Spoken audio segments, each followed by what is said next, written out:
शुरू करते हैं इस जर्नी को। ज़रूरी नहीं कि यात्रा कहीं दूर की ही हो। अपने ही शहरों में कभी उन रास्तों से निकलिए जहाँ से आपका अब तक गुज़रना नहीं हुआ हो। कुछ नया दिखेगा और कोई नई खोज होगी। If you want to enjoy a long drive with your family along with the destination near Mumbai, then you can go for one day trip to Trimbakeshwar. दोस्तों, त्रम्बकेश्वर जाने के दो रास्ते हैं। पहला कसारा इगतपुरी होते हुए और दूसरा रूट है मनोर जवार से होता हुआ। Depending upon your location in Mumbai और Thane, you can opt any of the route. हम लोग त्रम्बकेश्वर के लिए प्रेफर करते हैं मनोर रूट, क्योंकि इस रूट पर ट्रैफिक बहुत कम होता है और कसारा की तरह यहाँ भी नेचर्स ब्यूटी की कोई कमी नहीं है। मनोर रूट से जाने के लिए आप गूगल मैप का भी यूज़ कर सकते हैं। If you are on Mumbai Ahmedabad highway, just on the turn to Manor, here comes to Bhagat Tarachand restaurant and alongside Dutt snacks corner, and it's a perfect place to have your snacks, lunch and dinner. इस route पे जैसे ही आप Mumbai Ahmedabad highway से मनोर की तरफ मुड़ते हैं, कुछ ही किलोमीटर के बाद आपको एहसास होता है कि आप मुंबई की भाग दौड़ और आपाधापी से दूर आ गए हैं। इस रास्ते में कई छोटे छोटे गांव और बाज़ार आते हैं। भले ही गांव का जीवन देखने में बहुत ही साधारण सा लगता है, पर होता बहुत ही सुंदर और मनमोहक है। चारों तरफ पेड़ पौधों की हरियाली, साफ़ सुथरी सड़क और किनारों पर हरे पेड़ इस रास्ते की खूबसूरती को और भी ज़्यादा बढ़ा देते हैं। जब रास्ता और मंजिल शांति और सुकून से भरी हो तो वह जर्नी आत्मिक हो जाती है, मन को काफ़ी सुकून देती है और श्रद्धा और धार्मिकता के साथ आप इस सफ़र का आनंद ले सकते हैं। वैसे तो इस रूट से त्रम्बकेश्वर जाने के लिए बारिश और बारिश के बाद का मौसम ही सबसे ज़्यादा ख़ास है, पर आप इस रूट पर किसी भी समय आ सकते हैं और इस रूट को एंजॉय कर सकते हैं।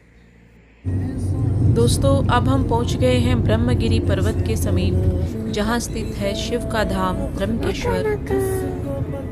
मुंबई, पुणे और नासिक के नज़दीक होने की वजह से यहाँ वीकेंड पे और छुट्टी वाले दिन बहुत रश हो जाता है और 10 बजे के बाद अलग से टिकट लेना ही ठीक है, क्योंकि हमारे एक्सपीरियंस के हिसाब से यहाँ 2 से 3 घंटे लाइन में लग सकते हैं। इसे अवॉइड करने के लिए आप टिकट लेकर भी दर्शन कर सकते हैं। यहाँ पर मेंबर 200 रुपीज़ लिया जाता है और छोटे बच्चों का टिकट नहीं होता है। ये मंदिर पहाड़ियों से घिरा होने के कारण इस मंदिर के परिसर में बैठकर बहुत ही सुकून मिलता है।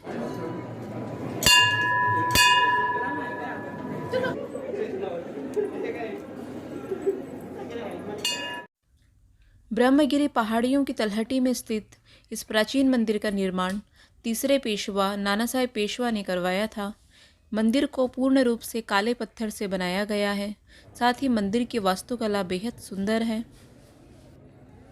ज्योतिष शास्त्र के अनुसार कुंडली के ग्रह दोष में से एक काल सर्प दोष से मुक्ति के लिए अन्य स्थानों की अपेक्षा ये स्थान सबसे ज़्यादा खास है, क्योंकि यहाँ पर शिव जी का महामृत्युंजय रूप विद्यमान है। अगर आपको यहाँ सोमवार को आने का मौका मिले तो यही वो पालकी है जिसमें त्रम्बकेश्वर महाराज की शोभा यात्रा निकाली जाती है, जिसमें आप भी शामिल हो सकते हैं।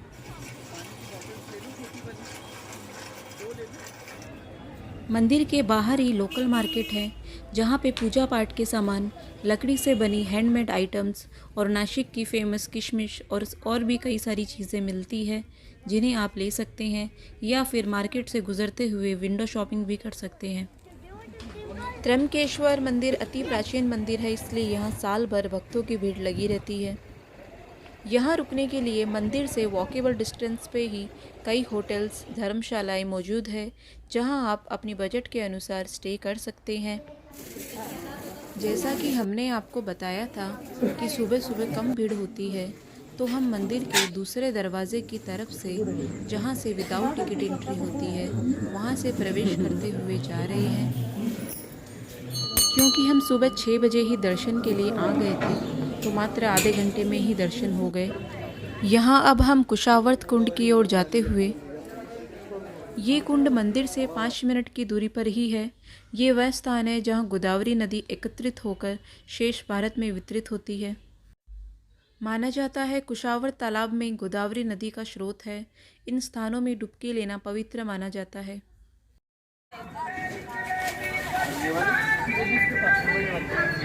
ये सारे पीस के पास। त्र्यंबकेश्वर मंदिर के पास ही अन्नपूर्णा देवी का मंदिर है। यदि आप त्र्यंबकेश्वर आएं तो यहाँ ज़रूर जाएं। इस पहाड़ी की मध्यवर्ती ऊंचाई पर अन्नपूर्णा देवी का मंदिर बना हुआ है। वहाँ आप अच्छा टाइम स्पेंड कर सकते हैं।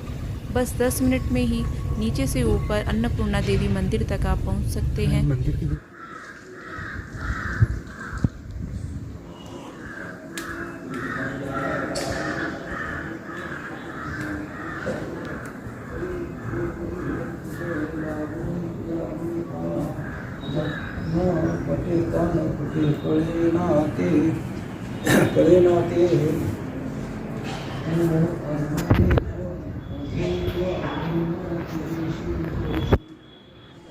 इस मंदिर की ऊंचाई से त्र्यंबकेश्वर मंदिर का दर्शन बहुत ही सुंदर है और इस जगह से आप पूरे त्र्यंबकेश्वर की बसावट को देख सकते हो।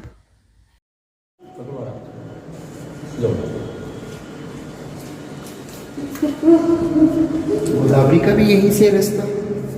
गोदावरी ये नहीं, गोदावरी का जो है ना, कहाँ जाना है आपको उद्गम स्थल पे, वो तो बहुत ऊपर है।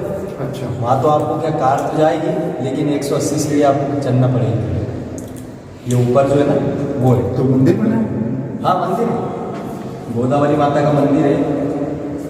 और ये इधर जो आप पूछ रहे हैं, ये नीलाम्बिका माता का मंदिर है, स्वयं कोई माता है। अच्छा, वो शक्तिपीठ है। वो कितना ऊपर है? वहाँ तक गाड़ी जाती है? हाँ, वो 10-15 मिनट का रास्ता है। अच्छा, यही जहाँ से हम आए यहीं से ऊपर चले जाए? हाँ, गेट से आए ना, गेट से सीधा ऊपर है।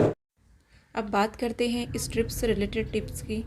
The best time to visit Trimbakeshwar is from July to March and hotels to stay near Trimbakeshwar temple are Krishna Inn, Radhika and Sai Yatri. Time to spend is maximum 1 full day.